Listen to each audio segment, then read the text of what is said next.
शुरू करें।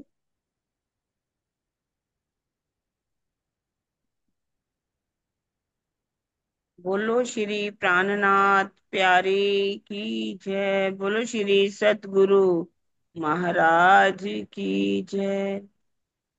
पन्ना धाम की जय। सर्व सुंदर साथ की जय।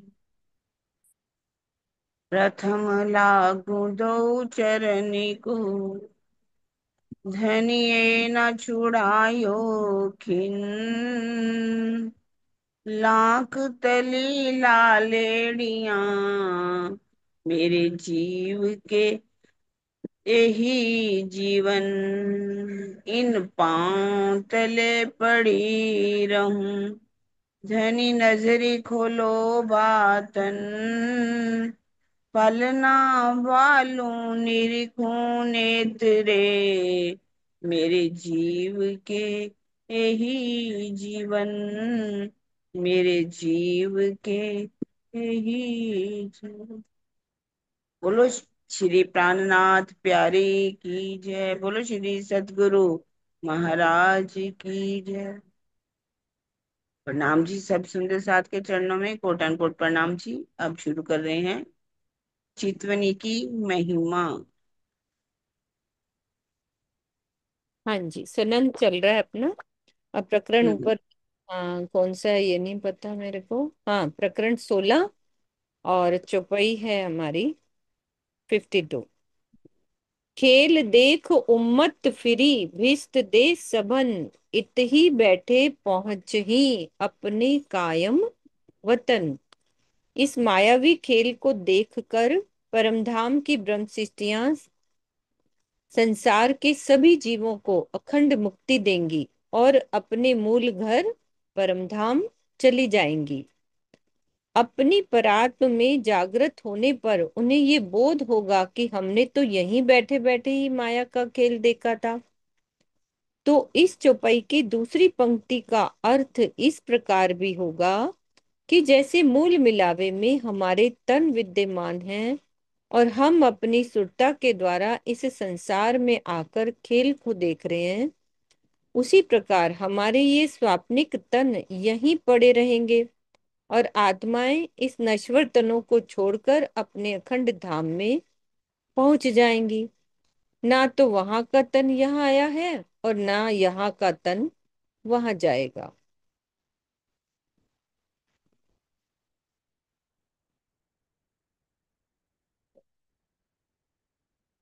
अच्छा, हाँ, ठीक है। तारतम वाणी से सभी सुंदर साथ को ये बात ज्ञात है कि हमारे मूल तन वही हैं।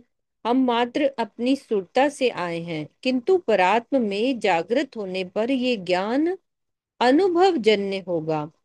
इस प्रकार का अनुभव उन्हें भी होगा जिन्होंने चितवनी में युगल स्वरूप के साथ अपनी परात्म को भी देख लिया है। इस बात को क्लियर करना, भाव वाले को क्या कह रहे हैं।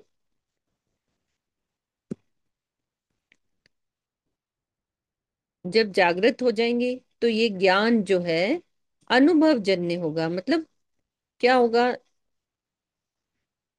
हमारे को पता रहेगा। मतलब ये हुआ, वहां भी ये सब कुछ पता चल जाएगा परात्म को, है ना। अनुभव अनुभव में आएगा सारी बातें। सब बातें अनुभव में हो जाएंगी। हम्म। और मतलब ये वहां भी होएगा और यहाँ पे भी चितवनी में युगल स्वरूप के साथ अपनी परात्म को भी देख देख लिया। ली। इस प्रकार का अनुभव उन्हें भी होगा। हम्म। ठीक है। प्रकरण 17। चौपाई 40। अरस न 14 तबक में सो लिए इलम ईसा के, नजीक दिखाया सैरक से बीच अरस बैठाए ले। जो परम धाम 14 लोक के इस ब्रह्मांड में कहीं भी नहीं है, उसे श्यामा जी के तारतम ज्ञान ने प्राण नली से भी निकट दर्शा दिया है, जिससे ये बोध होता है कि हम तो परम धाम में ही बैठे हैं। सहरग इस पंचभौतिक सहरग प्राणनली इस पंचभौतिक तन में ही होती है, परात्म के तन में नहीं। मूल संबंध की पहचान होने पर आत्मा को अपने धाम हृदय में ही संपूर्ण परम धाम और युगल स्वरूप के दर्शन होने लगते हैं। और उसे इस मायावी जगत में भी ऐसा प्रतीत होता है कि जैसे हम परम धाम में ही बैठे हैं। इस तथ्य को तारतम्यवाणी के इन कथनों से जाना जा सकता है। क्या कह रहे हैं कि अरस दिल मोमिन तो कया, जो हक सो रू निस्बत। ना तो अरस दिल आदमी का, क्यों कया जाए ख्वाब में इत। रूह तन की असल अरस में, अरस ख्वाब नहीं तफावत। तो गया सेरग से नजीक, हक अरस दुनी बीच हित।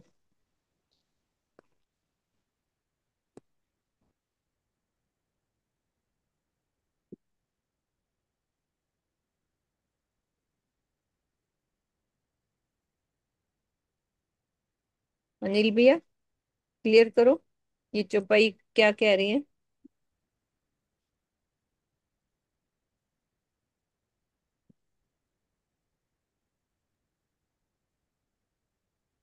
प्रणाम जी दीदी, प्रणाम जी सुंदर साथ जी। इस चौपाई के माध्यम से हमें महामती जी ये कहना चाहती कि अर्स दिल मोमिन तो कया, जो हक सो रून निस्बत। यानी अर्स मोमिनों का दिल को ही अर्स कहा है, क्योंकि उनकी हक से निस्बत है। ना तो अर्स दिल आदमी का, यहाँ और भी जीव है, उनके दिल को अर्श। ना तो अर्श दिल आदमी का दिल अर्श नहीं। क्यों कहा जाए ख्वाब में इत, ये तो सपने का ब्रह्मांड है। तो इस ब्रह्मांड में, ये सपने के ब्रह्मांड में इस दिल को अर्श कैसे कहा जाता है आदमी के दिल को, क्योंकि वो तो परम धाम जिसके निस्बत है, उस दिल को ही अर्श कहा गया है। प्रणाम जी दीदी। हाँ, आगे करो शीतल दीदी।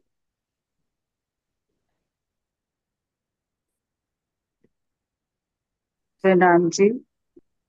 रूह तन की असल अर्श में, यानी जो रूह है, आत्म है, उसका असल तन अर्श में है, यानी पर आत्म है, परम धाम में, रंग महल के मूल मिलावे में है। अर्श ख्वाब नहीं तवाब, और वो अर्श इस ख्वाब के रूप में नहीं आ सकता। तो कहा सहरग से नजीक, हक अर्श दुनी बीच इत।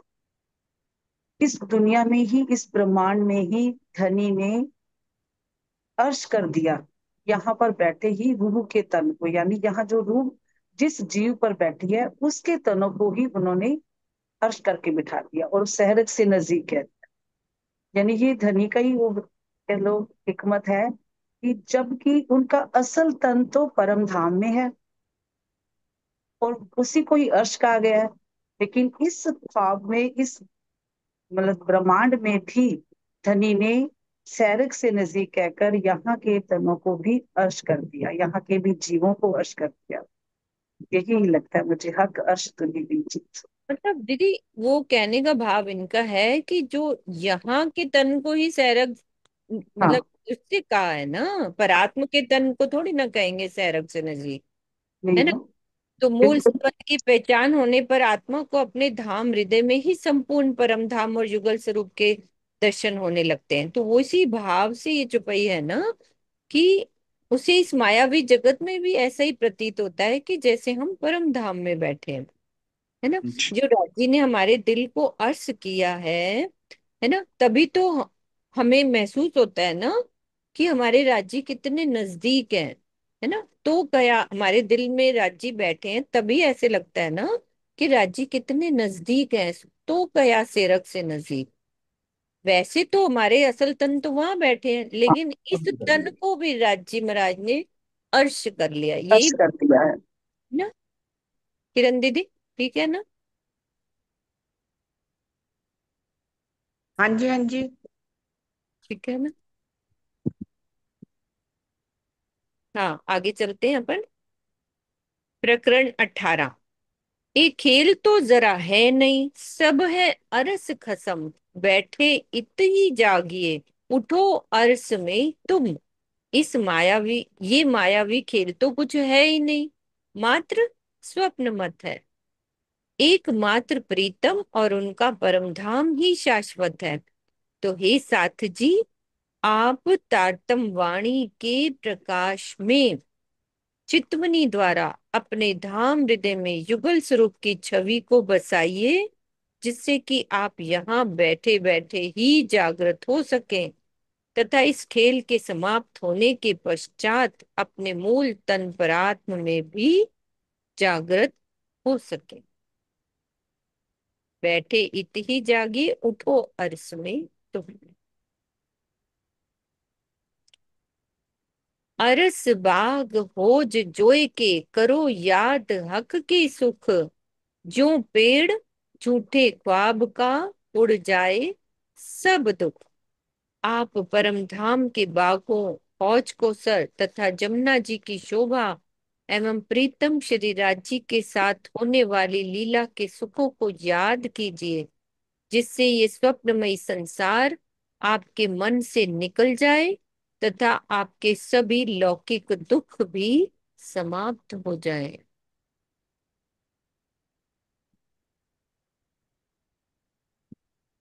असल आराम हृदय मिने, अरस को अखंड। तब ए झूठे ख्वाब को, रहे ना पिंड ब्रह्मांड।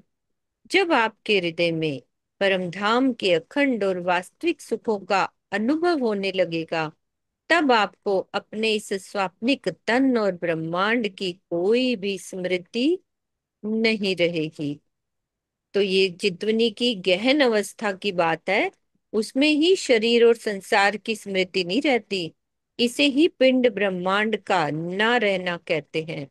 चितवनी से उठने या प्रीतम की भावलीनता से ऊपर होने पर स्मृति तो रहती है, किंतु आसक्ति नहीं रहती। मतलब दोबारा वापस आते चितवनी के बाद तो दुनिया, ये शरीर की स्मृति तो रहती है, लेकिन उससे मोह नहीं रहता, आसक्ति नहीं रहती, उससे दूर रहते ब्रह्मांड से या माया से कह लो, कि दूर रहते। लगाव नहीं रहता बस। लाभ नहीं रहता, रहे न पिंड ब्रह्मांड, ये तो चितवनी की अवस्था है। बस लगाव नहीं रहता, उससे परे हो जाते।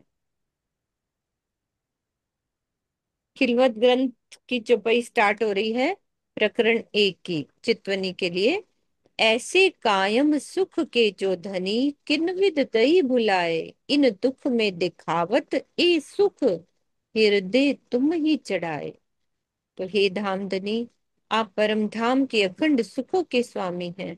फिर भी ये कितनी आश्चर्य की बात है कि हमने इस माया में आपको बुला दिया।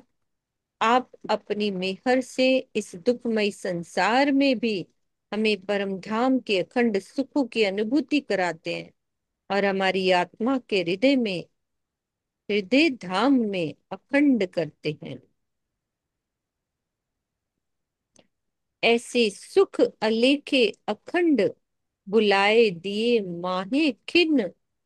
सुख देखत उन थे अधिक, पर आवे अज्ञाए अंतस्करण। क्या कह रहे हैं कि परम धाम के सुख शब्दातीत और अखंड है। इस माया में आकर हमने एक क्षण में ही उनको भुला दिया, लेकिन जब जागृत होने के बाद तो हमारे हृदय में परम धाम के सुखों से भी अधिक सुखों की अनुभूति हो रही है। किंतु ये अनुभूति आपके आदेश के बिना कदापि संभव नहीं। तो अब ये चौपाई में संशय पैदा पैदा होता है कि इस नश्वर और दुखमय जगत में परम धाम से भी अधिक सुख की अनुभूति कैसे हो सकती है। तो जब तक हमारी आत्मा माया की फरामोशी में भटक रही होती है, तब तक हमें दुख की अनुभूति होती है। किंतु यदि हमने विरहा प्रेम में डूबकर ध्यान द्वारा सुख के निधान युगल स्वरूप को ही अपने हृदय में बसा लिया, तो हमारा हृदय भी धाम बन जाता है। तो ऐसी स्थिति में हमें परम धाम के सुखों की अनुभूति इस संसार में ही होने लगती है। यहाँ हम धनी के दिल में डूबकर उनके सागरों के सुख की भी लज्जत ले सकते हैं, जो परम धाम में संभव नहीं है। इश्क, वाहिदत तथा निस्बत की मार्फत की पहचान यहाँ ही संभव है, परम धाम में नहीं। इस जागनी ब्रह्मांड में ही योग माया की लीलाओं का अनुभव किया जा सकता है, जो परम धाम में नहीं हो सकेगा। इस प्रकार ये स्पष्ट है कि जागृत हो जाने पर परम धाम से भी अधिक सुख का अनुभव यहाँ किया जा सकता है, किंतु ये सब धनी की इच्छा पर ही निर्भर है।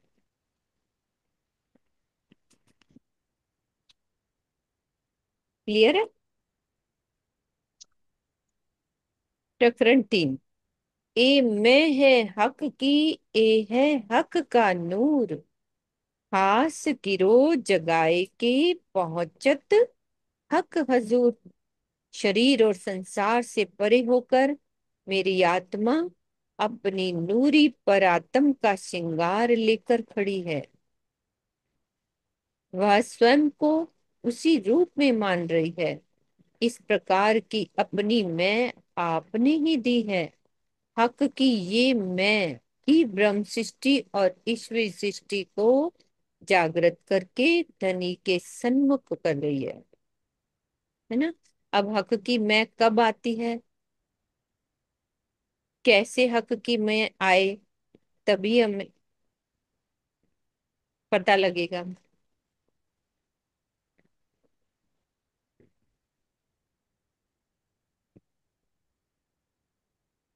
एक बार स्वामी जी ने चर्चा की थी ना, तो वो हक की मैं आती कब है, कि जब नूर शब्द के अनेकों अर्थ होते हैं, जैसे तारतम, अक्षर ब्रह्म, चेतन और तेजोमयी अखंड स्वरूप। परात्म धनी का ही नूर है।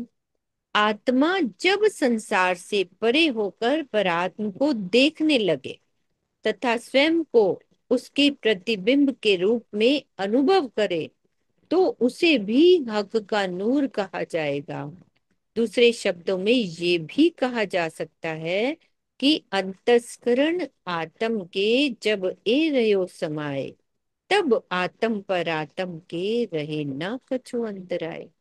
तो इस अवस्था में भी आत्मा को हक के नूर की संज्ञा दी जाती है। इस स्थिति में आत्मा ब्रह्म सृष्टि और ईश्वरी सृष्टियों को जागृत करके प्रीतम की पहचान कराती है तथा उनकी सुरता को मूल मिलावे में ले जाती है। इसे ही हक के हजूर होना कहते हैं।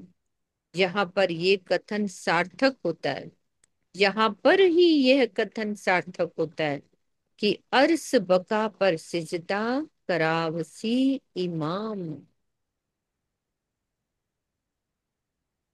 क्लियर हुई? ये मैं हक की है, हक का नूर, हक के नूर को क्लियर किया। और मैं आपने दिया, ये मैं हक की मैं।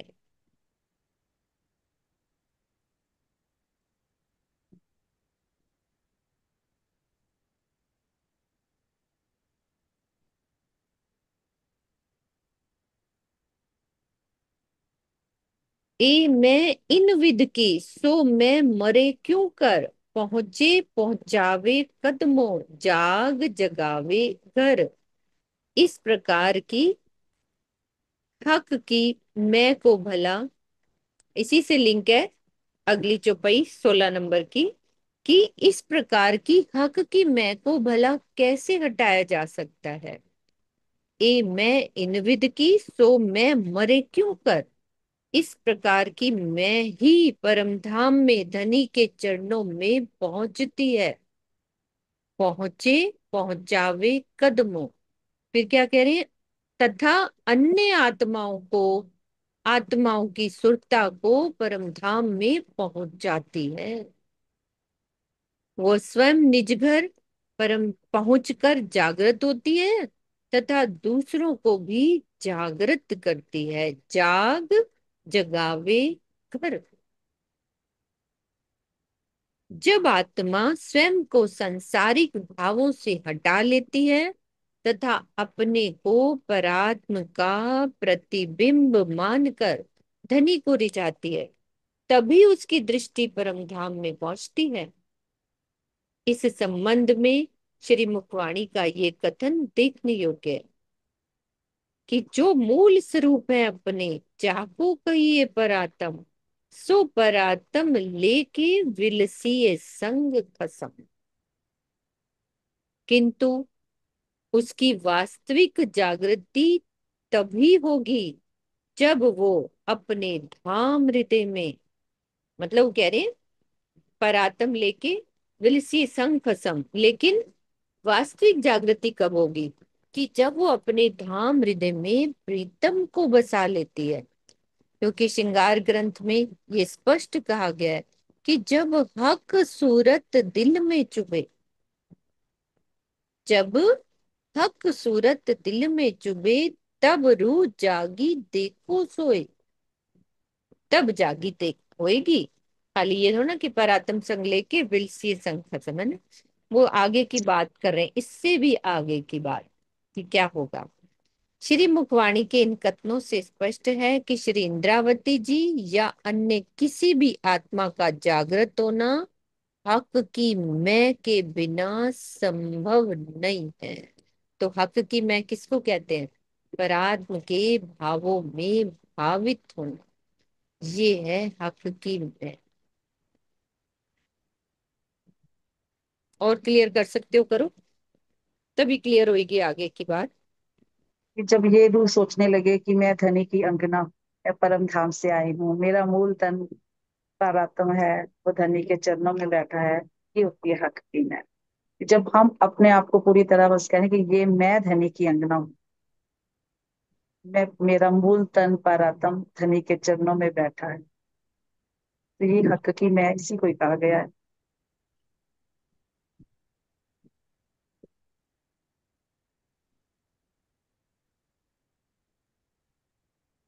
यानी जब अपना पूरा संबंध हम धनी से जोड़ के बात करें, पूरी निस्बत की पहचान करने के बाद जब हम जो भी बात करें तो ये तो दीदी चितवन में होएगा ना, है ना। जैसे चितवन कर रहे हैं हम्म, ना, मेन तो वही वाला ही भाव मेन चितवनी से रिलेटेड है ना। वो मैं आएगी कब? जब सुरता हमारी, भाई हाँ, ये लेके वो सुरता कैसे चलेगी? सो परातम संग, परातम लेके विल दिल से तक। सम। फिर उसके बाद राज्य का रूबरू दीदार होएगा, जब सारे अंगों की शोभा आत्मा के दिल भी चुभ जाएगी। दिल में चुभ जाएगी। जब हक सूरत दिल में चुभे, तब रूह जागी देखो सोए। फिर कल अपन ने पढ़ा था ना कि भाई आत्म कैसे जागेगी, कैसे माने कि आत्म जागृत हो जाए? कि जब राजी के, मान लो, चरण दिल में आ रहे हैं, तो आत्मा को भी अपने चरण की शोभा वो भी दिखने लगेगी। वही अंग आत्मा के भी जागृत होंगे, वो दिखने लगेंगे। तब आत्म जागी देखो सोए। तभी जागृति होएगी ना, पूर्ण जागृति। यदि पूर्ण स्वरूप दिल आया, तब आत्मा के भी सभी अंग खड़े हो जाएंगे। यही बात है ना वैसे। ठीक कह वो रहे तो ना। एक एक अंग की बात करेगी ना भी, जो जो अंग हम धनी का देखेंगे तब हमें अपना भी अंग नजर आए, वो जरा अंग हमारा भी जागृत हो जाएगा। जागृत हो जब जाए। धनी का एक जो जो अंग हम देखते जाएंगे, जो हमारे दिल में बस जाएगा, तब हमें अपना अंग भी जब नजर आए तो हमारा वो अंग जाग जागृत हो जाएगा। वो अंग की बात है कि अब यहाँ पर इन्होंने ये बात बोली कि जब धन, पहले तो बोला कि पर आत्म, कमल कहते ना कि सो पर आत्म लेके विलसिय संग खसम। वे पहले अपने आप को पर आत्म मानकर धनी के साथ विलास करें, जो भी आनंद कर ले, लीलाओं में मग्न हो। लेकिन उसके बाद जब हक सूरत दिल में चुभे, दो बातें बताई ना, ये ऊपर की स्थिति बता रही। हाँ, पहले तो अपने आप को पर आत्म माने, पर आत्म मानकर वही तो कह चितवनी करे, रहे हाँ, हैं। श्रृंगार करे। हाँ, उसके बाद फिर आगे की स्थिति हो गई ये जब धाम हृदय में ही प्रीतम बस जाए, उनका अंग अंग हमारे हृदय में चुभने लगे, यानी हमारे अंदर में बस जाए, तब समझो कि आत्म क्या जागृत है। क्या पूरा बरस बस गई सारी सूरत? पूर्ण स्वरूप हमारे दिल में बस जाए। वही बात तो कह रही थी। चार हाँ। बोलो। प्रणाम जी सुंदर साथ जी। प्रैक्टिकल हो ना, तो प्रैक्टिकल तो ऐसे ही कर सकते हैं कि पहले हम ये समझे मैं ये शरीर नहीं हूँ, हाँ। मैं ये चांद नहीं हूँ, मैं परम धाम की आत्मा हूँ। हम्म। आत्मा माने पहले अपने आप को। जो कुछ भी पूरा दिन हम कर रहे हैं ना, उसको देखें, भोगे नहीं। अच्छा, अब ये काम हो रहा है। अच्छा, जैसे कोई पड़ोसियों का नहीं देखते। अच्छा, अब ये कर रही है। अच्छा, अब ये कर रही है। ऐसे प्रैक्टिकल उसको देखना शुरू करना। मतलब मैं ये शरीर नहीं हूँ, मैं आत्मा हूँ। फिर हम्म। आत्मा से फिर परात्म की ओर चलेंगे कि मैं तो परात्म की दृष्टि नजर ही तो हूँ। भाई वो वहां बैठी हुई तो देख रही है, ये तो सपना ही चल रहा है। तो ये उसको परात्म के भाव में सेकंड स्टेप में आएंगे। पहले इस संसार को, इस तन को देखना शुरू कर दे। मैंने पहले भी एक बार बताया था, एक मैंने सीरियल देखा था, उसमें ना बहुत पुरानी बात है, पहाड़ों पे चढ़ने वाला वो सीरियल था। कोई एक लड़की है पहाड़ों पे चढ़ती है, तो उसका एक गाइड होता है जिसका नाम चांद था। तो लड़का था वो, और वो ना हर बार कभी ये नहीं कहता था कि मैं कर दूंगा, चांद कर देगा, अरे ये काम चांद कर देगा। तो मुझे लगा ऐसे ही बोलना चाहिए, अरे ये कर देगी ना, ये जो खड़ी है ना ये कर देगी। अपने आप को मैं ना समझकर अपने से अलग हटना है। फिर उसके बाद पहले अपने से, फर्स्ट स्टेप तो यही होगा, अपने से अलग हटें। जब अलग हटेंगे तो फिर सेकंड स्टेप होगा कि पर आत्म का भाव आएगा। फिर जब पर आत्म का भाव आएगा तो फिर तो राज जी ने इतना सुंदर आगे प्रक्रिया बता दी है। पर आत्म भी कौन है? श्यामा जी का ही तो अंग है। मतलब मेरे और श्यामा जी में तो कोई अंतर ही नहीं है। तो उसके बाद श्यामा जी भी क्या है? राज जी का ही तो पार्ट है। तो फिर तो राज्य का भाव आ जाएगा।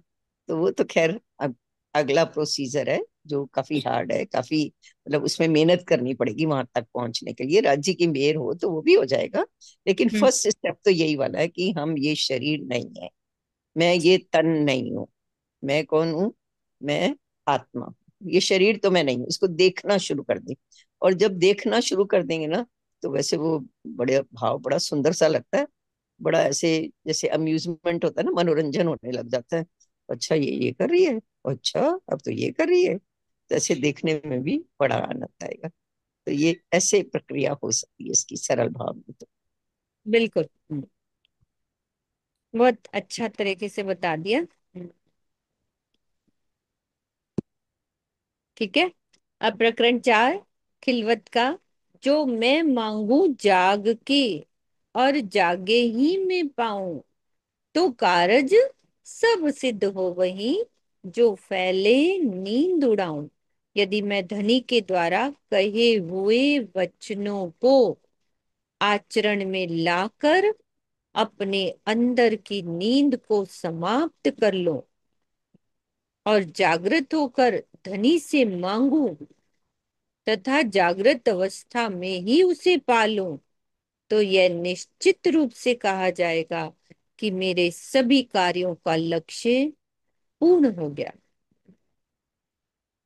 तो युगल स्वरूप की छवि को अपने हृदय में बसा लेना ही आत्मिक रहनी है। ऐसा करने पर ही हृदय से माया हटती है, और दिल में धनी विराजमान होते हैं। इस अवस्था में धनी से कुछ भी मांगने पर अवश्य ही प्राप्त होता है, और जीवन का यही प्रमुख लक्ष्य होना चाहिए।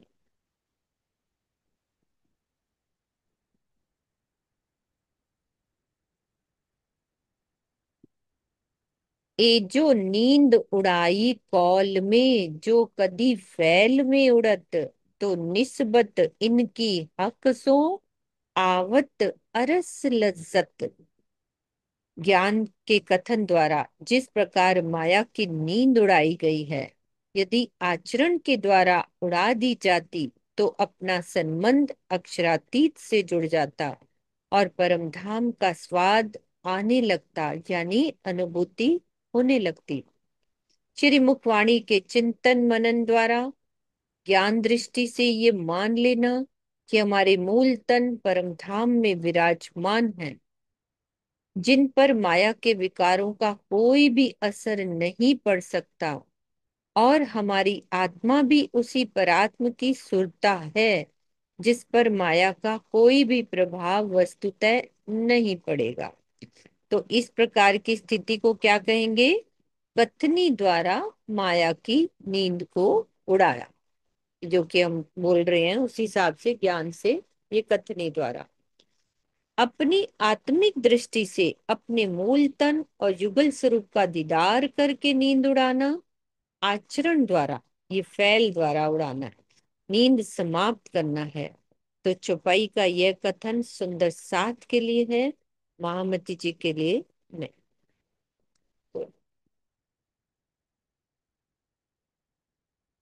ओ धनी।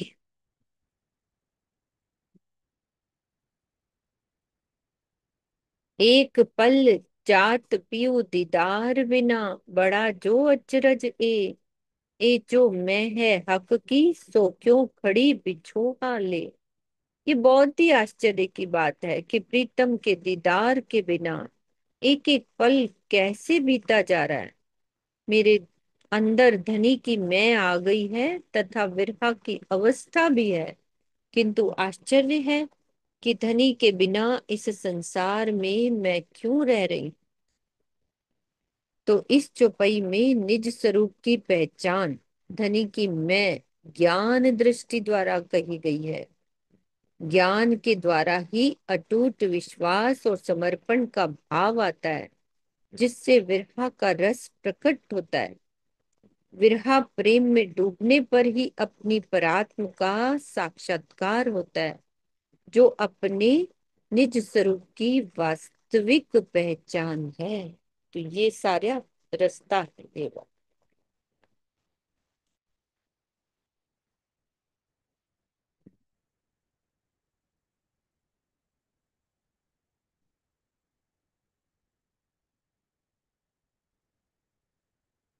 हाँ जी मम्मी बोलो। सबसे पहले तो मैं ये पूछ रही हूँ, विरह विरह कैसे आएगा? अभी ये देखो, ये सब बताया, मैं दोबारा पढ़ती हूँ, इसको सुनो। ओ, हम्म, ये पूरा सुनो अच्छे से, ठीक है।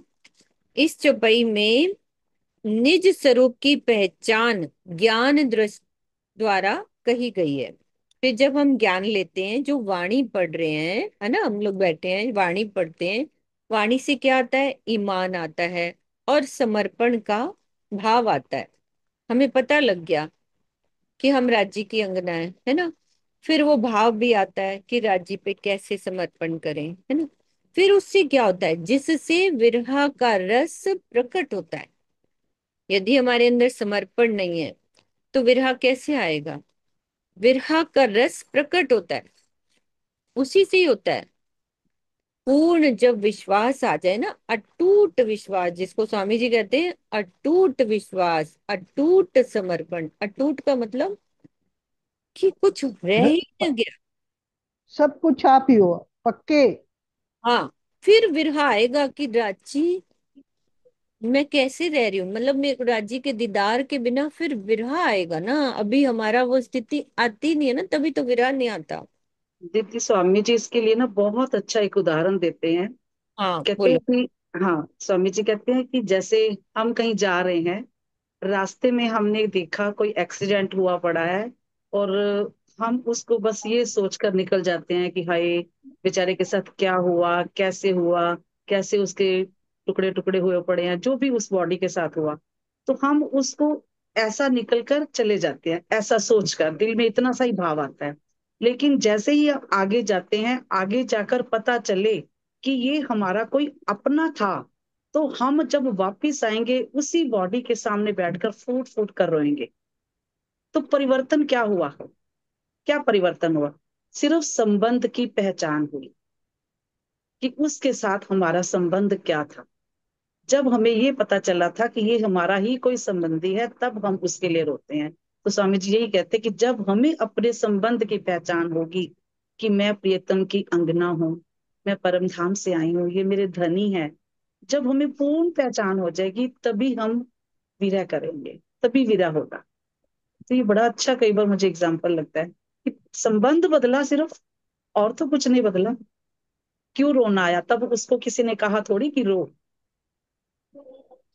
पहले वो ऐसे निकल गए, वापिस आकर क्यों रोई, क्यों रोना आया, क्यों विरह आया? क्योंकि संबंध जो जाना, जब मेरा इसके साथ ये संबंध था, ये मेरा कोई अपना था, तो बस संबंध की पहचान जैसे जब तक नहीं होती, जब तक हम अपनी आत्म की पहचान नहीं करते, संबंध की पहचान नहीं करते धनी के साथ, तब तक कहते विरह नहीं है। यही यही मैं कह रही हूँ कि हमें अपने राज्य की मैं पकड़नी है, कि राज्य को मैं हूँ आपकी, आपकी अंगना हूँ, आपके चरणों को मैं पकड़ लूं, तो ये वीर्य भी आएगा और ये माया भी छूटेगी। ये वीर्य इसीलिए नहीं आ पाता कि हम माया में अभी भूले भटके हुए हैं। बिल्कुल। अब तो बात का बिल्कुल। आपकी अपना को हाँ पता है मम्मी, हम जो कर रहे हैं ना, वो हमें हाँ पता है हमारी कहाँ हाँ, गलती हो रही है। कहाँ गलती हो रही है ये हमारा अब तुम क्वेश्चन का देखो। ना, हमें पता है कि हम कितने माया में घुसे हैं, तभी तो हमारे अंदर वो चीज आ नहीं रही है। हमें अपनी अपनी गलतियां सबको दिखती हैं अंदर से। मैं कहती शीतल जी ने बहुत अच्छा उदाहरण दिया है कि हमें अपना संबंध पालना है, कि हमारा संबंध राज्य से क्या है, और हमें अटूट बिल्कुल विश्वास उससे करेंगे। तो सच बिल्कुल। बताऊं तो राज्य अपने हमारे लिए दूर नहीं है, वो नजदीक ही है। और राज्य को दीदार भी कर सकते हैं, चैन भी पकड़ सकते हैं, जब हमें अब मालूम चल जाए। ये शीतल जी ने बहुत अच्छा बताया। हाँ चांद दीदी, आप बोलो। बस वही शीतल जी ने जो बताया, सुरक्षा बंदी ने अच्छे से समझ लिया ये बात को, कि जब कोई अपना होता है ना, बहुत अपना। अब जैसे सुरक्षा बंदी जी, मीनू आपसे बहुत दिनों तक नहीं मिले, साल भर हो गया, 2 साल हो गया, आपको एक बार इसकी याद आएगी तो आंसू भी आ जाएंगे, अरे इतने दिन हो गए, बेटी मिल क्यों नहीं रही। तड़पेंगे ना उसके लिए, क्यों नहीं मिल रही। ऐसे ही हम राज्य के लिए तड़पें। वो हमसे इतना प्यार करते हैं, हमारे इतने अपने हैं कि दुनिया में कोई रिश्ता उनके बराबर नहीं है। वो इतने अपने हैं हमें। सारे रिश्ते स्वार्थी हैं, केवल उनका रिश्ता निस्वार्थ का है। वो हमसे कुछ नहीं चाहते, सिर्फ यही तो चाहते हैं कि मुझसे प्रेम करो, मैं तुमसे प्रेम करता हूँ, तुम भी मुझसे प्रेम करो। तो जब अपनी निस्बत की पहचान हो जाएगी, वो मेरे सबसे ज्यादा अपने हैं, फिर उनसे मिलने के लिए हम तड़पेंगे कि इतने मेरे अपने हो, इतना मुझसे प्यार करते हो, तो मेरे सामने क्यों नहीं आ रहे हो। बस ये विचार जब आएगा ना, जब स्वामी जी कहते हैं ना, एक बार तड़पो तो सही उनके लिए, एक बार कातर स्वर में उनको पुकारो तो सही, वो आ जाएंगे सामने।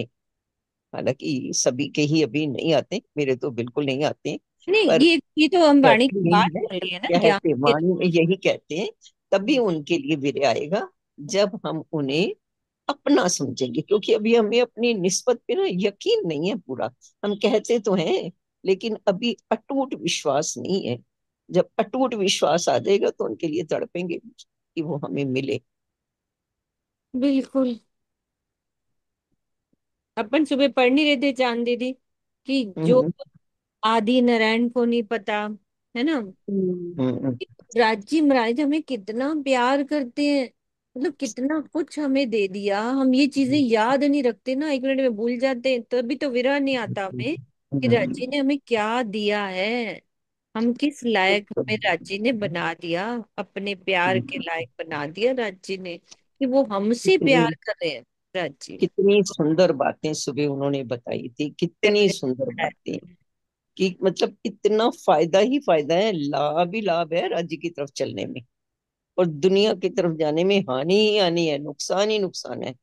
फिर भी हम ऐसे अपने पैरों पे कुल्हाड़ी मारते हैं। जो हमें लाभ देने वाला है, वो कहते हैं जब राज्य दिल में आएगी तो राज्य के गुण आ जाएंगे आपके अंदर। अपन जैसे बोलते ना, सरकार के अंदर कोई तेज था, क्यों तेज था, क्योंकि उनके अंदर राज्य आ गए थे। शीतलता, तेज, कितने सारे गुण बताए थे उन्होंने। ये सारे गुण आपके अंदर आ जाएंगे, मतलब कितनी बड़ी सौगात दे रहे हैं वो हमें। लेकिन हम ऐसे जैसे बिल्कुल पत्थर ही हो गए हैं, कि पत्थर की तरह हम इधर से सुनते हैं, इधर से निकाल देते हैं, जाता है दिल में, लेकिन उतना गहरे नहीं जाता कि हम उनके लिए तड़पें। जिस दिन उनके लिए बहुत ज्यादा तड़प लेंगे तो राजी भी आ जाएंगे आंखों के सामने। वो तो कहते हैं मैं कोई दूर थोड़ी ना हूं, मैं तो तुम्हारे सामने ही बैठा हूँ, बस पर्दा तुमने ही कर रखा है, उस पर्दे को हटाओ, मैं सामने हूँ। अब हमें तो, मुझे तो यही लगता है राजी, हमसे तो अब ये भी नहीं हो रहा, ये भी आप ही कर लो। हमने ठीक है। आज तक कुछ नहीं किया, हमने कुछ नहीं किया, हम बिल्कुल निकम्मे हैं, बेकार हैं, इस दुनिया में आके हम बिल्कुल क्या कहते हैं, वर्स्ट हो गए। आपने ही अपना वायदा निभाया, अपना कॉल भी निभाया, हमें चुना भी, हमारे जीव पर आकर आत्मा को बिठाया, हमें सब कुछ वाणी से भी समझा रहे हो, चर्चाओं से भी समझा रहे हो, फिर भी हमसे नहीं हो पा रहा, तो ये भी आप ही कर लो, हमसे कुछ नहीं होगा। बिल्कुल।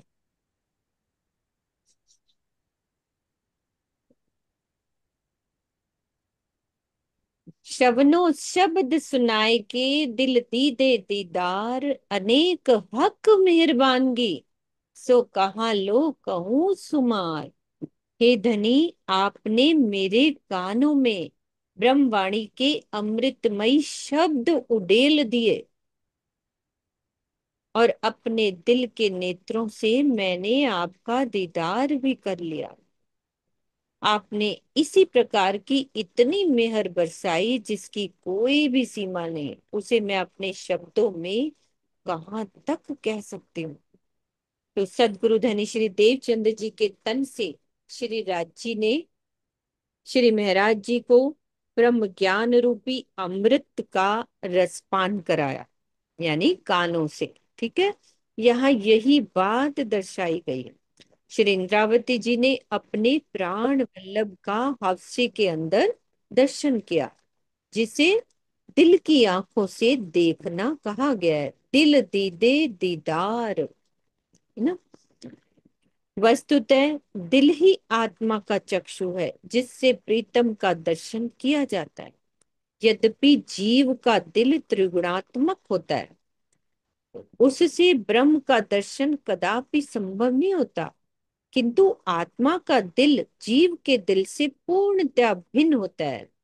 जिन साधनों से आत्मा की क्रियाशीलता दृष्टि गोचर होती है, उन्हें ही अंतःकरण या दिल कहते हैं। इस प्रकार आत्मा के दिल को परात्म के दिल का प्रतिबिंब कहा जाता है। इसी कारण सागर ग्रंथ में स्पष्ट रूप से कहा गया है कि ताथे हृदय आत्म के लीजिए, बीच साथ स्वरूप युगल, सुरत न दीजिए टूटने, फिर जाइए बंधन। यही है ना आगे का। यहाँ ये कथन स्पष्ट करता है कि आत्मा के दिल से ही धनी को देखना है, और उस शोभा को आत्मा के दिल में बसाना है। तो दिल दीदे दीदार, तो इस बात को क्लियर करा है कि आत्मा का दिल क्या होता है। जीव का दिल अलग होता है, लेकिन आत्मा के दिल में ही सारी शोभा बसती है। आत्मा के दिल से ही राज्य का दीदार होता है। आत्मा के दिल में ही राजी बसते हैं, मतलब नेत्र कहा गया। आत्मा के दिल को नेत्रों में बसाना है, आत्मा के दिल में बसाना है। नेत्र कह दिए, मतलब राज्य की शुरू। चलते हैं आगे। खिलवत का प्रकरण 5। एक खेल मोहरे कथ कथ गए, सो जले खुदी बेखबर, आप लहरे माहे अपनी गोते खात फेर। इस संसार के बड़े बड़े वाचक ज्ञानी जीवन भर वेद शास्त्रों के ज्ञान को लेकर प्रवचन करते रहे। प्रेम से रहित होने के कारण वो अक्षरातीत से अनभिज्ञ रहे और अहंकार की अग्नि में जलते रहे। अपने हृदय में उमड़ने वाले अहंकार के सागर में वो डूबते उतराते रहे, और उसकी लहरों से वो अंत तक जूझते रहे। तो धर्म ग्रंथों का ज्ञान प्राप्त करके उसका प्रवचन करने मात्र से ही जीवन का लक्ष्य पूरा नहीं होता। सर्वोपरि लक्ष्य क्या है? अपने हृदय मंदिर में प्रेम की शैया सजाकर प्रीतम को उस पर विराजमान करना। अहंकार की अग्नि में जलने वाले शुष्क हृदय वाले वाचक ज्ञानियों के लिए ये असंभव है। तो चौपाई का निचोड़ ये भावार्थ में निकाल।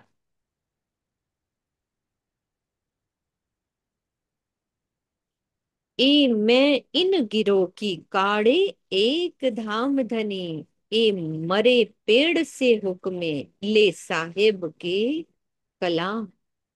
इस संसार में ब्रह्म सृष्टियों की मैं को एकमात्र धामधनी ही निकालते हैं। जब ब्रह्म मुनि धनी की वाणी को अपने अंदर आत्मसात कर प्रेम की राह अपनाते हैं, तो श्री राज्य के हुक्म से ये जड़ से ही समाप्त हो जाती है।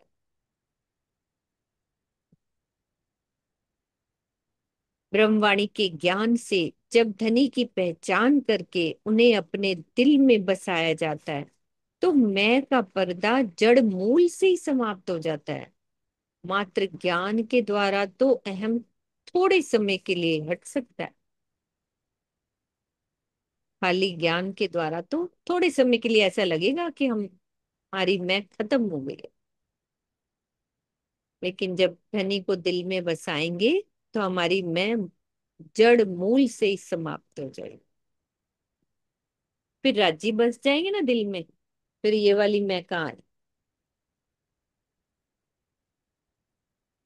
इलम खुदाई लदुन्नी बख्शीस असल रोशन, जोश इश्क ले बंदगी निस्बत असल वतन। तारतम वाणी का ज्ञान इलम खुदाई लदुन्नी अक्षरातीत परब्रह्म के द्वारा दिया गया है। बख्शीस असल रोशन, इस ब्रह्मवाणी की कृपा से ही वास्तविक सत्य का प्रकाश होता है, जिससे इश्क और जोश लेकर धनी को रिझाने पर अपनी मूल निस्बत तथा परम धाम का दीदार होता है।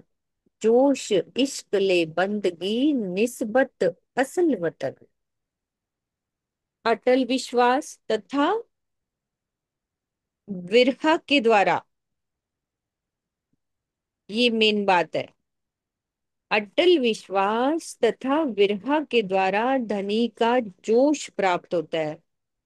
जोशी लेके जाता है ना, जिसके द्वारा ये सुरता काल माया को पार कर योग माया में सत स्वरूप तक पहुंचती है। एक एक सीढ़ी बता रहे हैं कि ऐसे करो फिर ऐसे करो, जोश मिलेगा।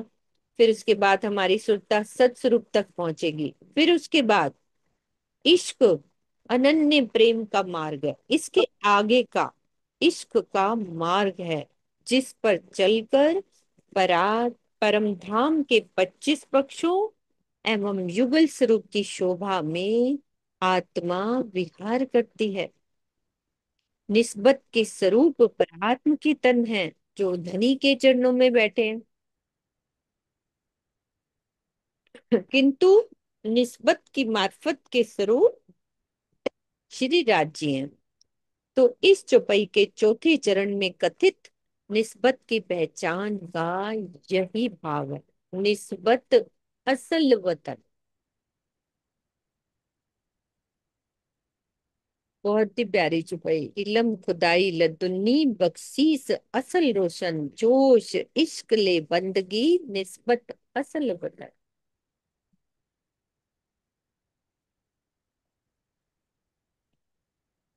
ये कौन से नंबर की, देखो 33वीं चौपाई है। इसी का लिंक है आगे की चौपाई में 34वां, कि अब यूं हक को याद कर।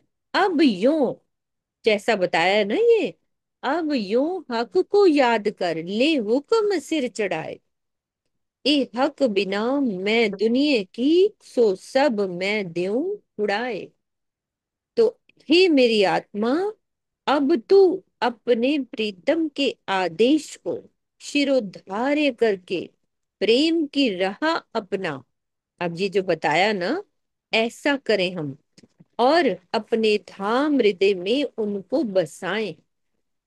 मेरे हृदय में श्री रांची के अतिरिक्त अन्य कुछ भी नहीं रह सकता। अपने अंदर छिपी हुई संसार की मैं को मैं अब पूर्णतया उड़ा दूंगी। ताथे मैं इन धनी की करत हक का काम, एक खेल खुशहाली लेके जाग बैठे इत था। तो इस प्रकार श्री राज जी के द्वारा निर्देशित जागनी का कार्य तथा यथार्थ तभी यथार्थ रूप में संपन्न होता है जब हृदय में धनी की मैं आ जाए।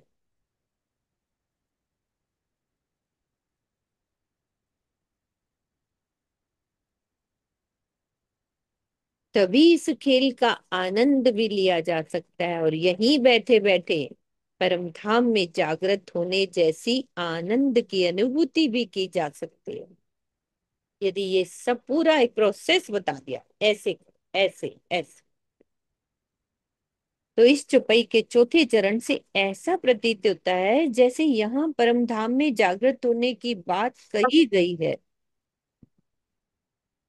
इत का अर्थ यहाँ संसार में और उत का अर्थ वहां परम धाम में होता है।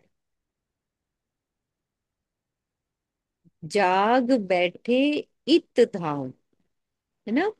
इस संसार में मात्र आत्मा की जागनी होनी है। खेल में परात्म की जागनी की बात कहना वाणी के सिद्धांतों की अवहेलना है। जब आत्मा जागृत हो जाती है तो वो परात्म के तरह ही परम धाम के आनंद का रसपान करने लगती है। फिर आत्मा को क्या लगता है कि मैं झूठे कि लगता ही नहीं कि मैं झूठे संसार में हूं। इस संबंध में सागर ग्रंथ का कथन देखने योग्य है। हर बात की चुपाई है ना। अंतस्करण आत्म के जब ए रह्यो समाय, तब आत्म पर आत्म के रहे ना कछु अंतराय। प्रकाश हिंदुस्तानी की प्रगट वाणी में भी इस बात को इस प्रकार व्यक्त किया गया है कि इत ही बैठे घर जागे धाम, पूरे मनोरथ हुए सब काम। ठीक है। हाँ, एक और ले लेते हैं, प्रकरण 9 की चौपाई। आस बंधाई हुक्मे कराई उम्मीद, आप इश्क की बुजुर्गी कर मेहर दिखाई कई भेद। इस खेल में आ जाने पर धनी के हुक्म से ही हमारे मन में ये आशा बनी रही कि हमें धनी अवश्य मिलेंगे और निज धाम के सुखों का भी अनुभव होगा, है ना। चांद दीदी, आस बंधाई हुक्मे कराई उम्मीद।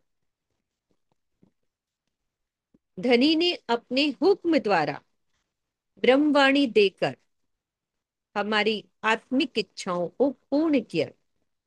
अपनी मेहर से धनी ने इश्क की श्रेष्ठता और उसके कई भेदों का भी अनुभव कराया। आप इश्क की बुजुर्गी कर मेहर दिखाई कई भेद। कैसे कि ब्रिज में प्रेम लक्ष्य विहीन था, यानी प्रेम हो तो लक्ष्य बिन। सखियों को ये मालूम ही नहीं था कि कृष्ण जी से हमारा प्रेम क्यों है ना। और रास में संबंध का तो पता चल गया किंतु घर का पता नहीं था। वहां के प्रेम में वहदत का अभाव था रास में, और परम धाम में वाहिदत के इश्क का विलास है। वहां सबका इश्क बराबर है। लेकिन इस जागनी ब्रह्मांड में वाहिदत और इश्क की लज्जत ली जा सकती है। वो भी कब? जागृत होने पर, है ना। जब हम जागृत होंगे तब हम उसकी लज्जत ले सकते हैं। यहाँ इश्क का एहसास कैसे होगा? विरहा में या युगल स्वरूप की शोभा में डूब कर किया जाता है। इश्क का एहसास, विलास तो परम धाम में होगा, लेकिन वो जो एहसास होता है ना, जब किसी के लिए तड़पते हैं तभी तो लगता है ना कि मेरा उससे प्यार है, तभी तो मुझे वो तड़प हो रही है ना। तो वो एहसास होता है। परमधाम के विपरीत यहाँ पर किसी आत्मा में धनी के प्रति कम इश्क है तो किसी में उससे अधिक। हाँ, अरश दिल वाले सुंदर साथ में वाहिदत की लज्जत अवश्य। अरश दिल वाले सुंदर साथ, सब में नहीं बोला। तो इस चौपाई के चौथे चरण का यही भाव।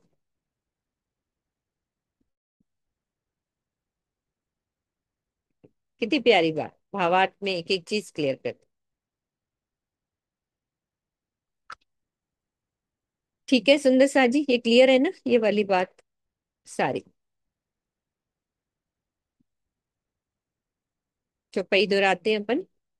आस बंधाई हुक्मे कराई उम्मीद, आप इश्क की बुजर की कर मेहर दिखाई कई भेद। कर मेहर दिखाए कई भेद, भेद करके मेहर सारी दिखा दी राज्य ने। ब्रिज रास और जागनी का सारा सब कुछ बता दिया राज्य ने। बोलो श्री प्राणनाथ प्यारे की जय, सद्गुरु महाराज की जय। प्रणाम।